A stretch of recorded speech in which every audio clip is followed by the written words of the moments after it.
You're checking out Style Evolution. I'm Sam C. Perry, and I'm here in Harlem with fashion maven and owner of b.o.r.n, Jonathan Bodrick. Yes. So thank you again for giving me this opportunity. And I want to talk to you first about your own personal style. So when we see you, you're always decked out. So what are you wearing today? Today, this is Theory, and I don't know what the pants are like today. I hate when people say that. But it's like, oh, I have so much. Yeah, I don't even know. It's like my stylist has to come and let me know, what am I wearing? Right? No, it's totally okay. Yes. It's totally okay. So where do you get your inspiration for your own personal style? My mood. Your mood? My mood for the day. Okay. Yeah. And how are we feeling today? Because we're in colorful. Colorful. I feel bright and airy and colorful. Okay, so now take me back to when you were a child. What got you into fashion and collecting vintage? What? And that's so interesting that nobody really told me that. I was in kindergarten. This first grade was Miss Prescott. Kindergarten. No, it's nasty. It's kindergarten Miss Prescott. So I had this teacher who was very African-centric with the afro and the dashiki. And when I told my mom that I want to bring something from Miss Prescott and can I go through a jewelry box, and she was like, okay. So it's underneath her drawer, and she comes out, and you know, she had, you know, costume jewelry and the pearls and the different, you know, but for some reason at that age, I knew exact, so it had to be wooden, it had to be tribal, it had to be an ethnic. Like, how do you process that? How do you process that? That's just... And I did. And so from there, I just had this innate gift of knowing the personality of a person. And it matches their style. Yeah. And your mom was a little bit conservative, I read, yes. And your dad was a little bit flashy and more vibrant. Yes. Did he influence you a little bit? Oh, absolutely. Absolutely. Yes. All the men in my family wore hats on my father's. Well, you know what? I see recent pictures on my mom's side who wore hats. There's something very distinctive in that era that with a man with the hat, right? So they had big hats, they smoked cigars, and they had Cadillacs. That was the thing. That was the right, or Lincoln Continental, but Lincoln Continental, yeah. And when you look back on that, it was just, I feel that was the true glamour era. You didn't leave your house unless you were dressed. You were done. You were done. Absolutely. You don't go anywhere. You're not going to the grocery store. Right. You're not getting on an airplane. You're not going anywhere unless you were head to toe done, both men and women. Right, because that just seems like that was a precedent of that's how it was. That's how it was. So my dad was that guy. Did that, and my mom is very conservative. She likes, and I remember this vividly because my brother at the time would buy her designer bags and vases from Tiffany's and just kind of, and she likes finger heart. She likes catalog stuff. Oh, I said, Mom, you don't carry that. She's like, no, that's nice. Yeah, but yeah, she's very simple, just conservative, never mattered. But that's a healthy balance, I think. Oh, absolutely. If you had... Oh, could you imagine?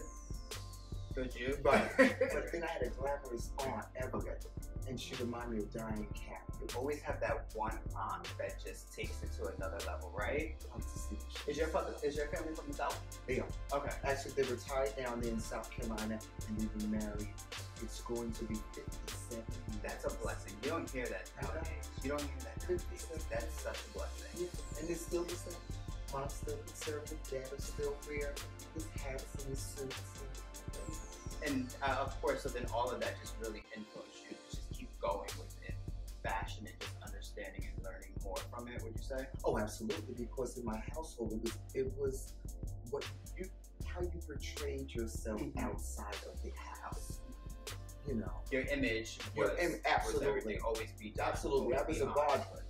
I was a Bodrick man. So yeah, you was a certain way that you carried yourself and what you wore. It's all in your DNA. It absolutely is, and I feel like when you tap into where you come from and who you truly are, that's when you really begin to live. And really, what I believe in, live in style. Yes. And so, You did videography though. So did you take did you leave fashion and go into videography? How did that happen? You know what?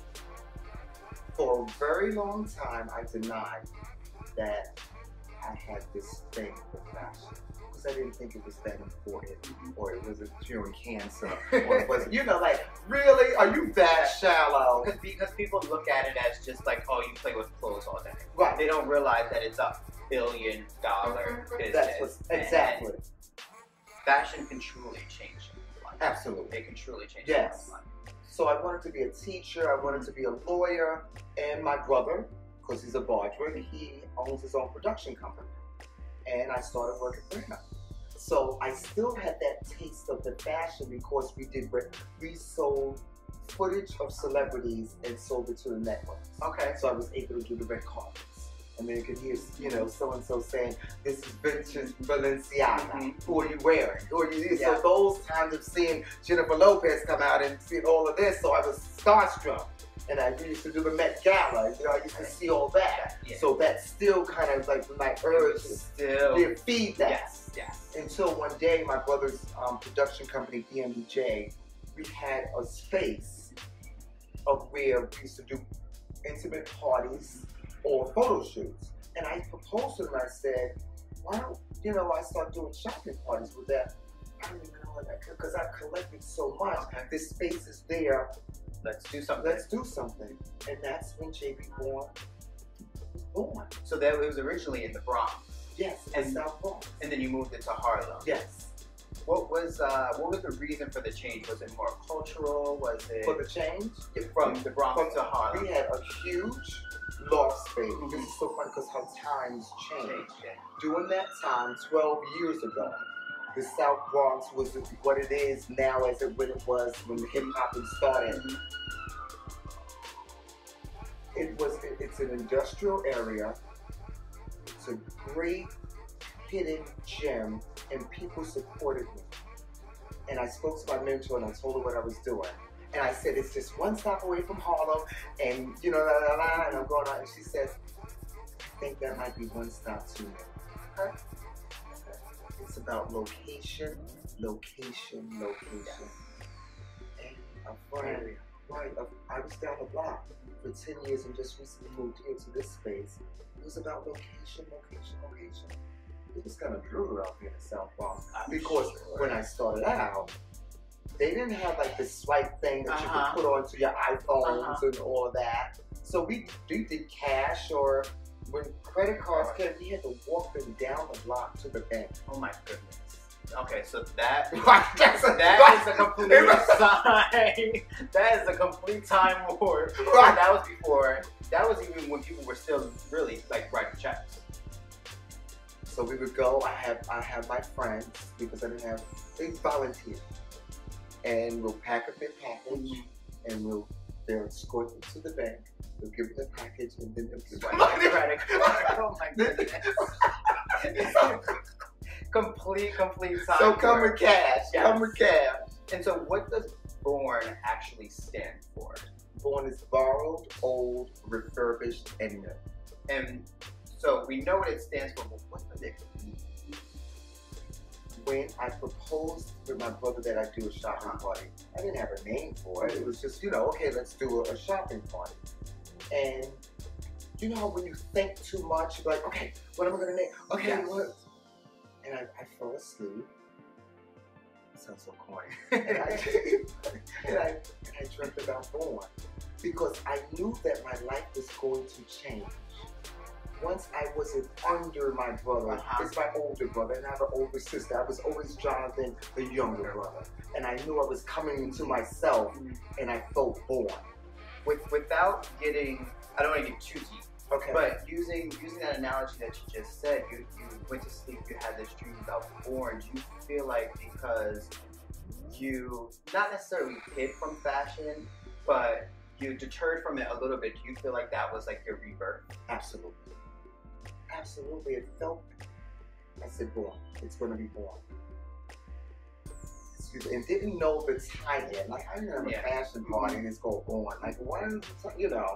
And then I thought of my life because I'm the younger brother, so I used to like borrow my brother's clothes, sneak and take them, right? The oldest, the vintage. Refurbished was wearing my dad's old trench coat, army jacket, and putting pins on it, refurbishing it. And then the new, I always loved high-end designers. So I just really sat down and I thought, it's like borrowed old, refurbished the new. This is great. But then the concept was the borrowing part where stylists can come and pull here, so they can borrow the oldest, the vintage, the refurbished is what we do with the clothes, and the new is the designers.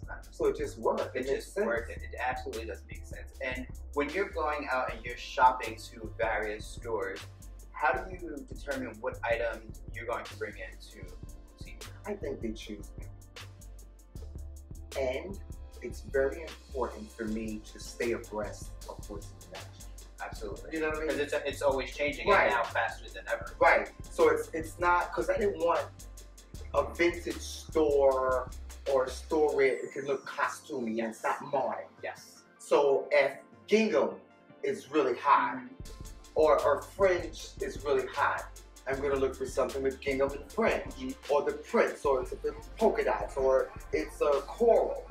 So it's something like I'm going in with a specific idea of what I'm looking for, but then it's always another piece. It's always another piece. Right. And how do you, because when I like say if I'm in market or something like that, I see a piece and I'm like, oh my God, I love that. I want it for me. How do you deter from that? Because you're in you know what? all day. I don't have to deter from that. I don't. I would get an amazing jacket or an awesome bag, and people will see me in it. And then you say, or my friends, it started off like this as well. When you finish with that, I'll buy it from you. Okay. That used to sew straight out of my closet. So it was more like I had great leather jackets and great bags, down to my sneakers, down to my shoes. You know I'm a size 8. When you finish with those... Oh, so am I. It's like you can't find them anywhere. So my friends will be like, okay, I love that jacket. When is it going to be at the store? And now you sell it off right off the... Take it right off. I don't... Okay, I wore it. I'm tired of it. I'm over it. And then I get to sell it. Yeah. And with the digital age now and staying modern and fresh, Did you say fresh?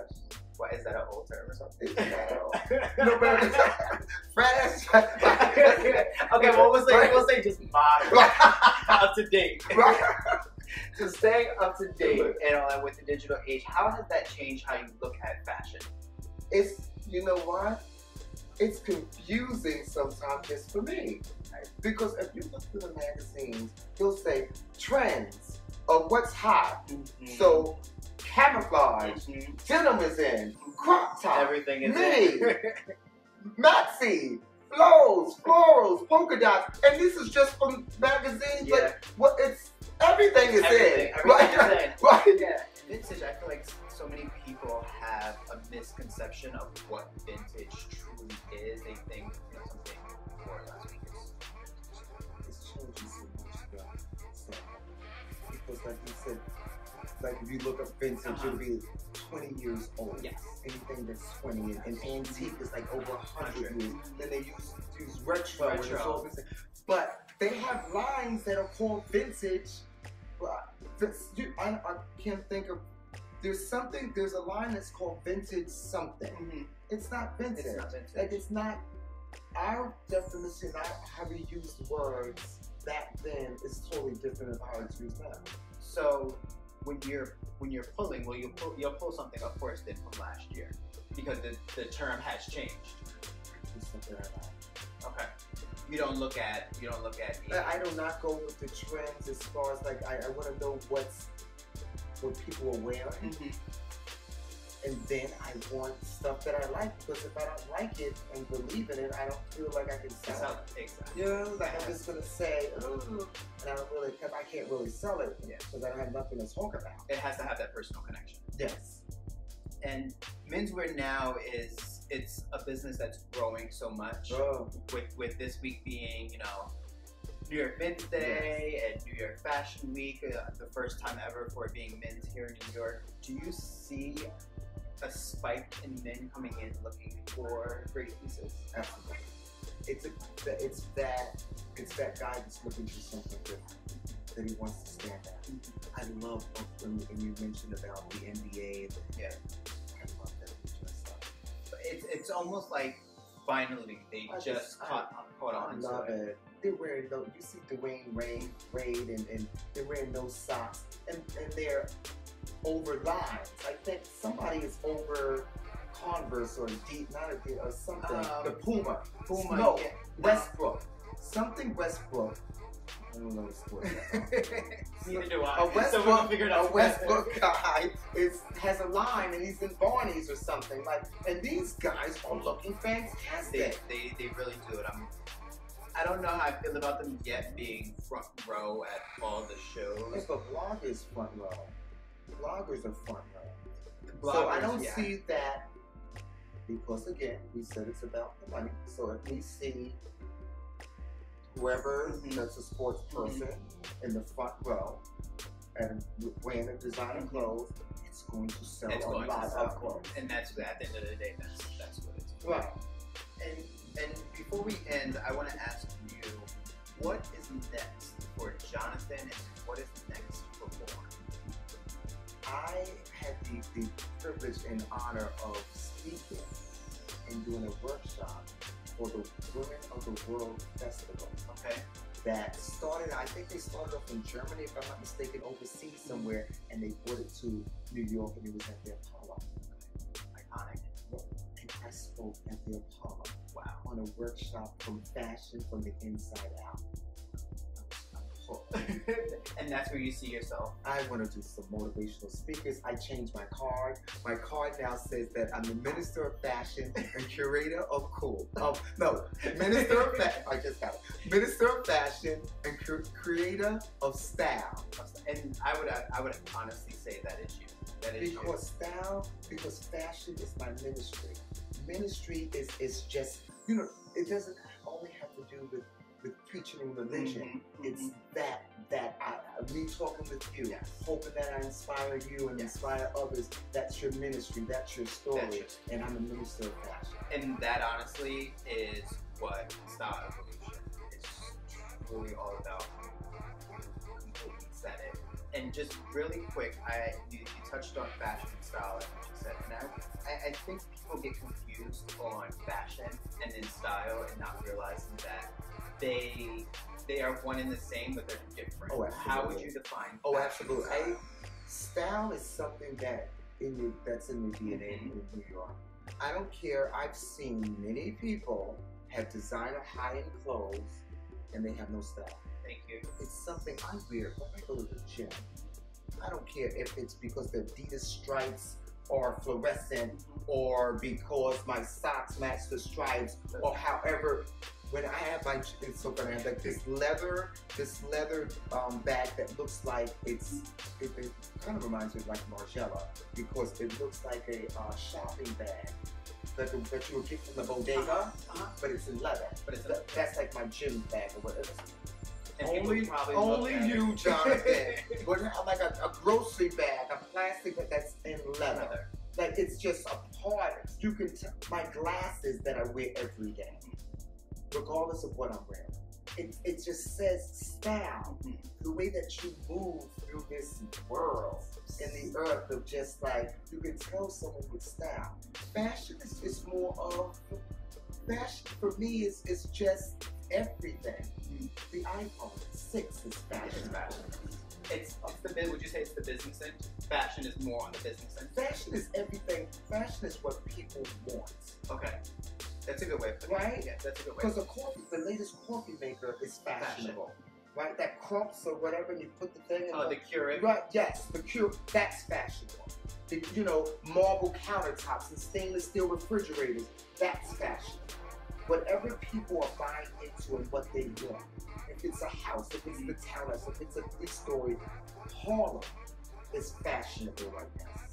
Right? And we actually just seen, if I'm not mistaken, it may have been last Fashion Week, they did a huge presentation on men in fashion within Harlem. They did something at the Schomburg with Dapper the Dope. That's what I'm referring to. We were part of it. Yes, that's what I'm referring to. Yes. So I want to thank you again for giving me this opportunity. Oh, thank you. It's an honor. It's a privilege. Thank you. It's definitely been a pleasure meeting you and chatting with you. And if you're ever in Harlem, please come to 125th Street and check out JB.o.r.n. 57 East 125th. Yes. Bill number 2, we're on the second floor. I'm going to have all the information below. I'll have direct link to the website, direct link to your social media, and also the address to the website, to the shop. So thank you again. Until next time, everyone, remember to live your life in style.